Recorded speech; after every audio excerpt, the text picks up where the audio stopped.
Hello and welcome to the Experiencing Love podcast. I'm your host, Philip Jocks, and I'm so glad that you're here today. So today I had a great reminder. I was reminded that I'm on the right path and what I'm doing is working. It is working for me. And specifically, I mean my mindset. As I've been recording these episodes and also just living my life, especially over the last 3-4 weeks, I've been in this state of mind of not bliss, but like good energy. I've been taking each day with positivity, with growth, making sure that I'm taking the actions that I need to be taking that day or resting if my body's calling for it that day. And I had a moment earlier where I was definitely frustrated and I was feeling it. I had my face in my hands looking down at my desk and I just felt stuck. I felt like I was put in a situation, put in a scenario that I didn't ask for, but I found myself in. I think that probably resonates with a lot of people. Finding yourself in a situation that maybe someone or something rested on your lap and you just look around and say, I didn't ask for this. Like, why is this here? Why do I have to be the one to deal with this? So I had a moment like that and I was just looking around and asking why? Why is this here? What is its purpose? And then something just clicked from asking myself that question and remembering my answer, the one that I've been talking about for so long, and that every good moment is a blessing and every challenging moment is a learning opportunity. In its own way, it's a gift. And so I just decided to change my question. I asked, how can I experience even more of God's love right now? When I asked that question, I really focused on the learning part, the opportunity to grow, the opportunity to gain an insight. And so I asked myself, what can I learn here? How is this a gift? How can I learn something? And that's not even fully clear right now, but it primed my mind to look out for something that I can learn from this experience. Maybe it's a way that I don't want to be treated, and so it's a way that I won't treat other people. Maybe it's an insight into the types of tasks or the jobs that I do or don't want to do. And I very clearly don't want to be doing certain things, and I love doing others. Whatever it is, I know that it's going to play a role later on. I know that I'm going to learn something from this. And I also remembered that sometimes these challenging moments can have these side effects or these consequences that can be a lot of fun, that can be really enjoyable. Maybe it's another learning moment, or maybe it's something beneficial that I didn't think would come of it. Maybe it has to do with going on a trip with some of my friends, some of my family, a trip that I wasn't planning on going on whatsoever. But if one thing leads to another and all of a sudden I'm connected with these people and we all decide, okay, let's go, I wouldn't be mad. I'd actually be glad. I would be thankful. And then I would look at this moment right here and say, thank God that I responded differently. That was my victory today. That was my moment that I needed. I spent a good portion of today feeling a little bit drained, a little bit down. I didn't get what I wanted to get done. And I just was looking at my calendar, really beating myself up over it,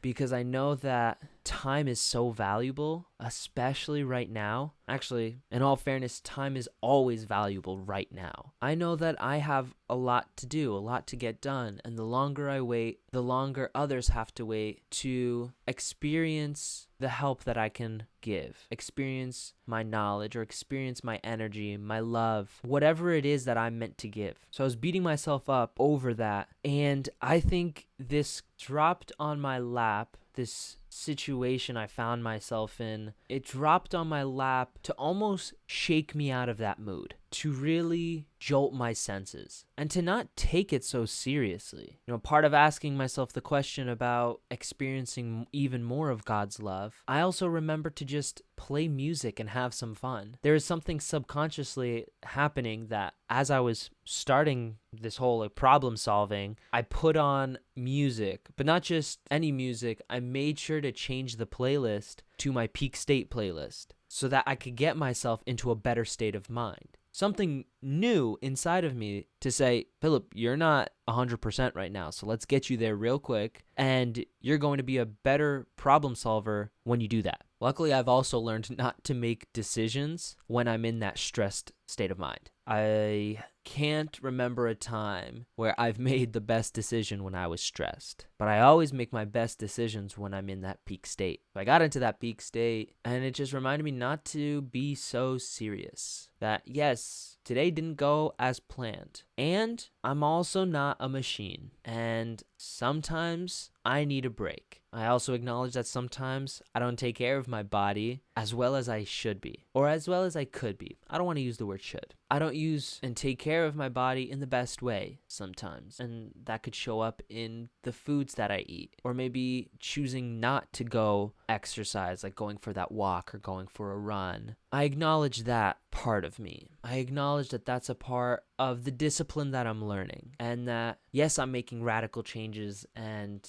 call them New Year's resolutions or not, I don't really believe in those. This year I decided to radically change. I have changed so much in 2024, and I'm just continuing that pattern now. And what I've also acknowledged from 2024 is that there were hiccups, and I wasn't consistently going up the entire year. There were times that, almost like a slingshot, I needed to feel like I was being pulled backwards in order to launch myself forward even faster, even harder. I'm never truly going backwards. You know, the graph is always going up. I'm always growing. I'm always learning. And I also acknowledge that sometimes my slowest days pale in comparison to my worst days, my rock bottom from my past. Compared to how I felt then, this is heaven. I am loving my life. And I acknowledge now I am loving my life. There's a lot to love in life. Now is a good time to show yourself some love. Give yourself the kindness. Give yourself the gift. Give yourself the grace to love yourself a little. Maybe go find yourself a mirror and just look deep into your eyes and acknowledge that there is a kind,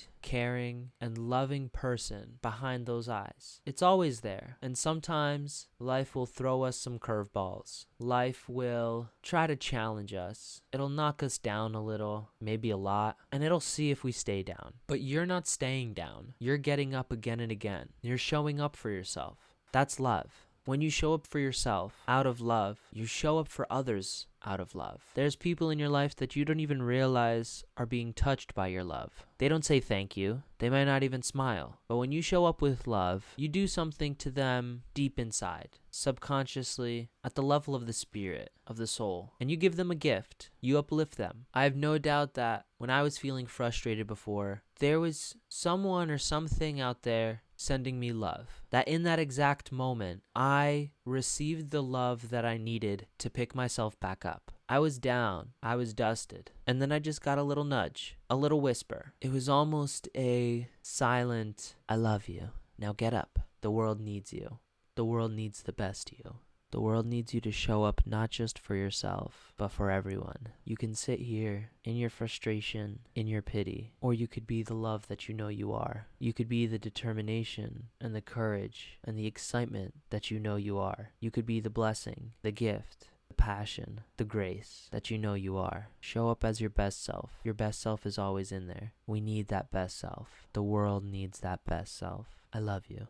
I truly have to thank the team that I have watching over me. You know, God is giving me his love, and there is so much support and serendipity and God winks that I just see all the time. There are times when I almost hurt myself dearly. You know, that could be like crossing the street without looking, or nodding off behind the wheel. It happened many times. And realizing that what I was doing was dangerous. And I had a team looking over me, looking after me. In those moments, they would nudge me and say, now is not your time, but don't make it harder for others. The purpose of your life is to be a loving gift for yourself and others. And I would say that to myself. The purpose of my life is to be a loving gift for myself and others. And then I get to ask the question, what does that mean? What does that look like? What does it mean to be a loving gift? So today and every day, I'm showing up. One of the most important disciplines for me to master this year is showing up. This is a year of massive action, and that starts with showing up.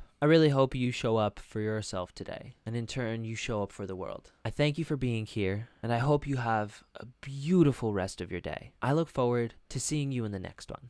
I love you.